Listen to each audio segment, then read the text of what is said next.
A still life. What do you think of when you hear those words? A bowl of fruit, perhaps? Maybe a serene person, undisturbed by the noise around them. Or a sense of stuckness, stagnation. Or perhaps the quiet, hope-filled whisper that reminds you that no matter how it feels or where you are right now, you still have life within you, waiting to be lived, another chapter waiting to be written. We've been reading Josie George's memoir in the Haven Book Club over the past month. And from our discussion last weekend where Josie popped in to talk about it, I've been thinking about the many flavours that stillness contains, from a stifling slowness enforced upon us by physical or systemic conditions, to a sense of inner peace which, like a deep body of water, is able to absorb the sources of ripples that break through the surface, and the snapshot that we capture in a piece of art, a book, a song, life embodied in the stillness of a work that holds in it the potential to spread and grow as others encounter it for themselves. I'm looking forward to seeing where this one takes us.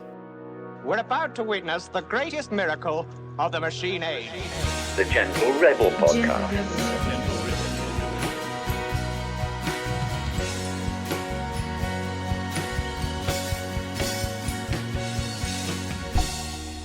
I'm so glad you could come. This is going to be such an exciting day. I hope you enjoy it. I think you will. Hey, I'm Andy Mort, and this is the Gentle Rebel Podcast, where we explore the intersection of high sensitivity, creativity, and elements of the culture in the world around us.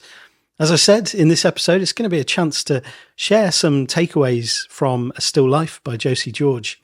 I want to unpack some of the things that we spoke about in our book club conversation last Sunday, and use the book as a kind of general jumping off point for reflections on this idea of stillness. I guess I'm thinking about this on the backdrop of really a world that often feels anything other than still. I don't know how it feels from your perspective, but it often feels like a frenetic, urgent, there's an energy of wanting to be anywhere but where we are.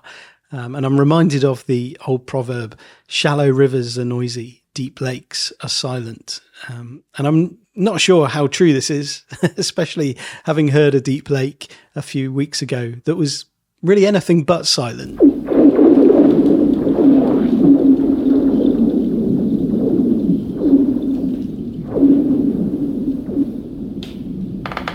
That's the sound of ice.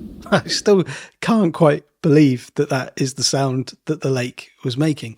Anyway, not to undermine the point too much, maybe we'll focus more on the shallow part. You know, a life of noise is often shallow, and a shallow life is often noisy. You know, we might be easily distracted by the latest news. Our attention is blown from one thing to the next, and we get swept up and swept off our feet as we bounce down the shallow river at a pace that we've got no control of, reacting to whatever is put in front of us. And so in this episode, I want to make room to explore some different kinds of stillness, including the type that isn't necessarily wanted. You know, like when we get caught in the reeds of the river, unable to go anywhere, thrashing around, wishing we could go further, wishing we could untangle ourselves and get out and move somewhere else, wanting to explore further, but stuck. And so this book, A Still Life, is the perfect companion to really think about these different elements of stillness. You know, Josie really embodies them all in multi-layered ways. The most obvious source of a still life for her is the chronic mystery illness that she's been living with since she was young. Without a diagnosis, without an explanation, she navigated life in a body that misfires and malfunctions, requiring lots of rest to, as she says, stay close to any kind of wellness. The book is a real breath of fresh air, gently pushing back against the assumption that a story worth telling is one that delivers a nice, neat, rounded solution or resolution. It's a story of seasons and spirals, wandering and hoping, noticing, following and responding. You know, by nature of the illness, Josie isn't on a journey to overcome or defeat it. And I believe because of this, it's free from the shackles that so many personal development books and ideas are tethered to. You know, they need to promise and deliver a solution, The author might typically say something like, I faced a challenge. This was going on in my life. Then I found a way to conquer it. And now here's how you can do it too. And while that kind of structure holds its own type of hope in that we kind of tell ourselves, oh yeah, they were once in the position that I'm currently in, but they found a way to successfully overcome it. If they can do it, maybe I can as well.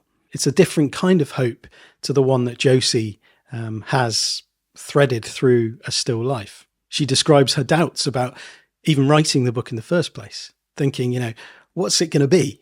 Given that there is no tidy resolution, there is no kind of cure moment, there's no happy ever after in that sense, no success blueprint that people can buy and follow. But it's not about that. It's simply a contagiously poetic snapshot of a life filled with struggle, joy, beauty, and pain. Contagiously poetic because it doesn't tell us how to feel or what to think. It doesn't give advice. It simply invites us to rest in the way that Josie sees and holds the world within and around, and reflects on the stories that she shares from the past as the book oscillates between the long view of life winding from childhood to the present day and life throughout the seasons of the year that she wrote it. And so these two threads of the then and the now really converge beautifully at the end. And there is a sense of completion. There's a sense that you've been on a journey with her, but not in the way that a linear story reaches closure, more like a returning, in the way that the year comes to an end by also being at the start and in the middle of something at the same time. And that is a still life. While a still life drawing or painting features inanimate objects carefully arranged, a memoir like this one is a curated snapshot of the objects from around the author's life. It presents a picture, freezing them in a moment of time. Life will continue afterwards, and many stories will have been left out. But there is something captured here, something curated. Like she writes about the magic third eye of her camera, a comfort blanket at times, other times a shield or a wall. It's something that eliminates barriers between her and making something good, true, and permanent. And this really makes me think of my music and how lucky I am to have written and recorded songs, still life snapshots that contain parts of me, permanent and true. Not in the sense of being like factually correct or like they're going to last forever, like literally permanent, but in the sense that they contain me. They contain my spirit, my effort, my presence on earth, bottled in these little outpourings that wouldn't exist without me. And from here, I hold Josie's words that, the trick is to let it all breathe without you and just look and listen and love and be there. To relinquish the desire to control or force things and to just trust that they will be okay. This makes me kind of think of really the biggest leap of faith an artist makes.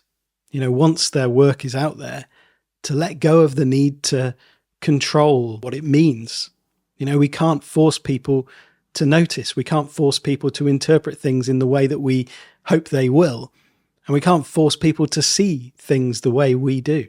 All we can do is, as Josie says, pay attention, be brave, see the truth, write it down, and know that that will always be enough.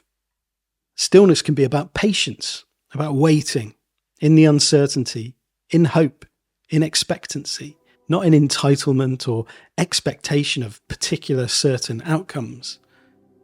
Impatience is what undermines this kind of stillness. A book can sit on your shelf, unread, underestimated for years. And then when you finally pick it up, you find it changes you. It was always going to, one day. You can live with yourself in much the same way. I must keep reading. I must go everywhere it can take me. And I must do it from this gentle, strong place, where I'm not afraid to let go, where I'm not afraid to come back. Those words are from the book, and they felt really familiar to me when I read them. Maybe you know that feeling where something sits just waiting, dormant. It's present, yet untouched or unrealized. Might be a book, might be an album or a movie. It could be an idea or a possibility. Something that you know is there, but it doesn't grab you until it does. It's kept at arm's length, overlooked, maybe even written off to some degree, until one day there is enough of a nudge to draw you to pick it up, to explore it. And before you know it, you can't actually imagine life without it or a world before it. Music is like that for me. You think about artists and songs that it's like there was a world before this existed, and it just feels like it's been here forever. But it also happens with, habits, people, relationships. Perhaps it's related to the concept of the event, Alain Badiou, the thing that disrupts order in such a way that can't really be explained by the process that led to it, but it cloaks everything in a new way beyond it, almost rewriting or re-shrouding the way that we hold the past, making it impossible to return and sometimes impossible to imagine what it would even look like to return or what life looked like before that event took place. I was just flicking through my Kindle library before I was recording this. I realised that I've still got so many unread books. And I was thinking, I wonder which of them are like this. There's got to be some hidden gems in there, books that will change me one day. I just don't know it yet. Maybe.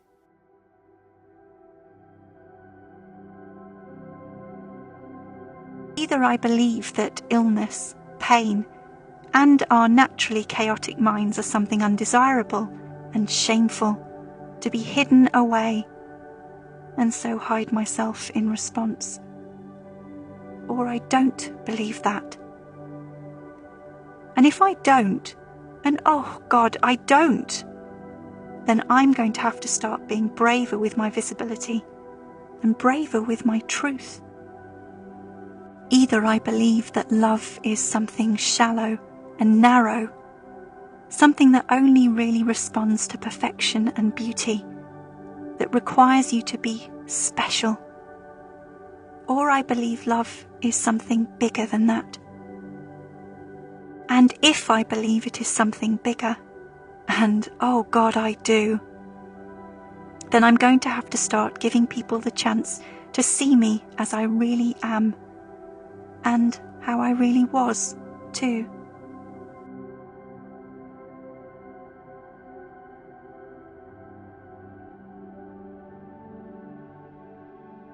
Several people mentioned how this passage really hit them when they read the book. And it brought up a question of truth and what it means to write or share your truth. Because as Josie says, truth is a complex thing. It shifts, it changes. And as you grow, as you learn things, the truth can shift around you. But I think we're talking about truth as a sense of what and who we know ourselves to be, or who and what we are exploring within ourselves. It's not some concrete definition or solid identity, which is why I think for me the concept of true self can be a trip hazard in many contexts. We are forever becoming through our experiences, through our responses, through the choices that we make. And the stories that we hold from the past are also shaped by that sense of becoming that we go through in the present. It's why the way that we might think about and hold and tell our stories can change over time. And so to bring this back to stillness, there is a frozen, fear-based stillness that stops us from looking at and exploring and sharing our story. And there's the stillness that we can trust to hold the dynamic unsurety, uncertainty of who we are and what we might become. Josie talked about her passion for how, as human beings, we have an opportunity to do better always and to learn to be better in our lives. And she kind of distinguishes between this as an obligation and this as an exciting, fun-filled invitation. This can be framed, and often is, in a self-punishing light that says you should always be striving to improve, to grow, to be better, to be more. But she paints something very different from that kind of hustling self-optimization picture that we see across a lot of the wellness and productivity culture, online especially. She turns it to an image of experimentation, of game playing, of gentle rebellion, to ask how we might push back against the negativity bias that we are wired with as humans to keep us safe, and to say, no, I'm actually not okay with missing this one chance to experience being alive. I want to be here. I want to enjoy this. I want to appreciate it deeply. And to think, what does that mean for me? And what I love about this sentiment, which really runs through the book, is it doesn't put a spin of toxic positivity and douse life in a saccharine sweetness that feels fake and insincere, which I think is partly because Josie doesn't make a promise. She doesn't tell the reader, this is what you're going to get from this book. She doesn't promise happy ever after or resolution to your problems if only you change your mindset and see things differently. She doesn't reframe struggle and pain as a gift. Instead, she does something more subtly profound, in my view. I am not the weather. I'm the wide and open sky. And so I can let pain move through me and out of me. She describes pain as part of life, and it really is a part of her life, but it's not a gift or an identity. It moves through her like the weather, but she is not the weather. She is not the pain. And we could extend this metaphor to other things that, we might be tempted to overly identify with. I am not my success. I'm not my failure. I'm not my happiness. I'm not my sadness. I am the sky, and so I can let those things move through me and out of me. I am what sits beyond and behind the weather. There are times when we are met with stillness against our wishes. And for Josie, in A Still Life, this is seen in that pain, in that illness. We get glimpses of this in the way that she talks about rest and slowness, not as kind of lifestyle choices, but as necessities for health. And she presents a really fascinating contrast with the restlessness of the world around her, the world from which she is often alienated. Being someone who rests in a world that glorifies, fetishizes work more than any other thing is to be an alien among your own kind. It is to be treated much like one too. I must rest every day, most of the day. It is the only way for me to stay close to any kind of wellness. I have never been able to work a full-time job, and it's been over a decade since I was able to work outside the house at all. This has meant reliance on state benefits often, its own traumatic, impossible restriction, but there has been very little choice in that. And she depicts this alienation, this disconnection, through some of the observations she makes at the community centre, which is a recurring location through the book. And she paints it as a place of belonging for everyone, a place that kind of collects those who have been maybe left out of other places, left behind and othered. And in one story, Josie talks about the othering that she felt when a group of corporate guests visited the community centre. People who saw themselves as better, as too important to stop and chat. And the way that she tells this and describes these differences, I'm like, I know exactly in my mind which table I would choose to sit at and the people that I would choose to hang out with. And yeah, judgment in this way makes an appearance a few times through the book. Decisions made about you by the powers that be, using a set of measurements or values, beliefs, judgments to decide whether or not you're worthy of help, of support. And this again is a kind of contrast to so many books in the personal development realm, which almost refuse to acknowledge the impact of those external forces, those systems, those social structures on the abilities of individuals to explore and fulfill their potentials. And I think Josie manages to walk this path perfectly, never painting herself as a victim, holding on to and working on meaningful quests and projects, putting herself at the center of that and taking responsibility for those things she wants to do in life and to kind of get on and find a way to do it, but also acknowledging the struggles as struggles, the obstacles as obstacles, rather than spinning to a personal responsibility narrative that says, well, yeah, you found the obstacle is the way, to success. There's no such thing as failure, only opportunity and learning. Sometimes obstacles are obstacles, and they make it maybe even impossible to do the things that we want to do. And those obstacles aren't necessarily things that we've created for ourselves, and they aren't necessarily inevitable. They aren't necessarily there without any option to eradicate them. And so I think it's important to say that her growth occurs despite those challenges, not because of them. And to say otherwise is to kind of turn away from the work of deep, meaningful change at the level beyond that kind of individual choice that we seem to stop at in so many areas of life. We are responsible for each other. We can build together. And the experience of alienation in a world that doesn't make it easy to be you is a call to Josie to make belonging a birthright for all. Not to make belonging a goal for her to find by breaking away from the current circumstances, breaking away from who she is, and finding somewhere else where she's going to get to this place of wholeness and completeness. And this speaks to the stillness that she has cultivated through a lifetime of sensitivity, of listening to her body, of needing to listen to her body, and riding the unpredictable waves of a life where she never knows how her body is going to feel and react and behave from one day to the next. And Josie has this calm and peaceful presence. She has an inner stillness that means she feels safe and energizing to be around. This stillness is full of creative energy. It's not a rush or a striving to be anywhere but here, but it's a curious, mischievous and playful spirit. So it's encouraging to hear her talk about this, not as kind of a purely natural way of being, but as a choice that she makes, a practice that she is committed to for many, many years. She said her default state is actually fear rather than this joy that people often see and people definitely see through the book, to retract and to retreat from the world when it comes at her. But as she says, slowly, slowly, I'm learning to leave a gap. I know now that the problem with attention is that it really can only ever rest on one thing at a time. And so this stillness is about being at peace with the choices that we make, about the attention that we give.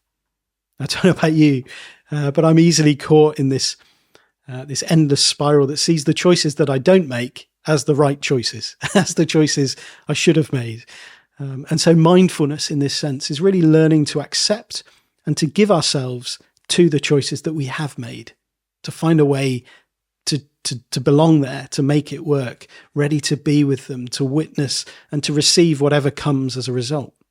And so it felt really important to hear Josie say that, turning towards joy, towards wonder, into noticing the beauty in small things are choices that she makes, not because they come easily, but because she knows that they align with a deeper vision and the values that matter to her.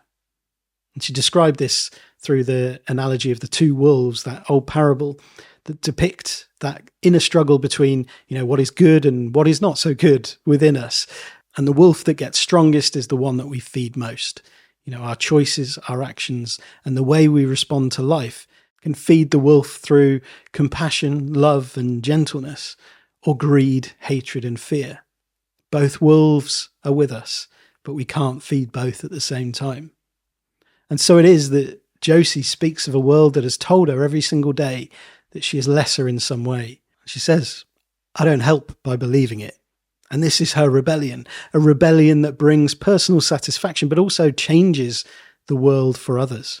To write her story, hold her ground, speak this truth that has just as much right as anybody else's to live, to breathe, to be in the world and to spread between us. And we can all rebel in this way with this kind of energy. I think a still life really shows us how creativity can be a tool for change, for healing, for reconciliation, allowing the past to reach us in the present and for it to be changed and for it to change us. And to go back to our stories in this way with self-honesty is to turn and prepare the soil for new growth, to let it be what it might be next, to face those old wounds maybe over time and to learn to carry them in new ways, to let the truth of who we are speak to the truth of where we were. Every time we tell our story, it might sound a little different. This truth isn't a static thing. That's because we are changing, we are growing, and what felt most important at the start might begin to fade as it finds the air and it comes to settle back down in a new place. I've seen this in the work that I do with highly sensitive people as we kind of rewrite and reframe stories in light of their sensitivity, in knowing what it means to be a highly sensitive person. It's like, that makes sense now. That has a whole different dynamic to it, going back to that story. And the truth of a situation can change as we allow ourselves to speak of it. This kind of storytelling is seasonal, it's rhythmic, it's cyclical, it happens in these spirals. And healing occurs as we come to it as many times as it needs us to come to it, so that the wound no longer feels raw. There's no longer resentment there, and it feels like a part of us rather than an alien invader gnawing away from the inside out. And I think a creative practice is an especially good way to do this, because it gives the stuff we might need to look at space and time to not show up for a while. We don't need to force it. You can just make stuff or write stuff or sing stuff. And it doesn't need to be meaningful or heavy. It doesn't need to be relevant. It just needs to be whatever it is. And then that other stuff is going to arrive when it's ready. And it feels like this brings us back full circle to that quote. A book can sit on your shelf unread, underestimated for years. And then when you finally pick it up, you find it changes you. It was always going to one day. You can live with yourself in much the same way. And so it is true of the stories that we hold within us. They will change us one day. That might be today. It might be another day. But we don't need to force it. All right, we'll leave it there. Let me know if anything has resonated with you in this one. And I will be back again soon with another episode of the Gentle Rebel podcast. Until then, try to remember that you are an artist. The world definitely needs your art. Now go and make somebody's day. Bye-bye. So shines a good deed in a weary world. Disguise, we can be, we can be, we can be, we can be, we can be, we can all be angels in disguise.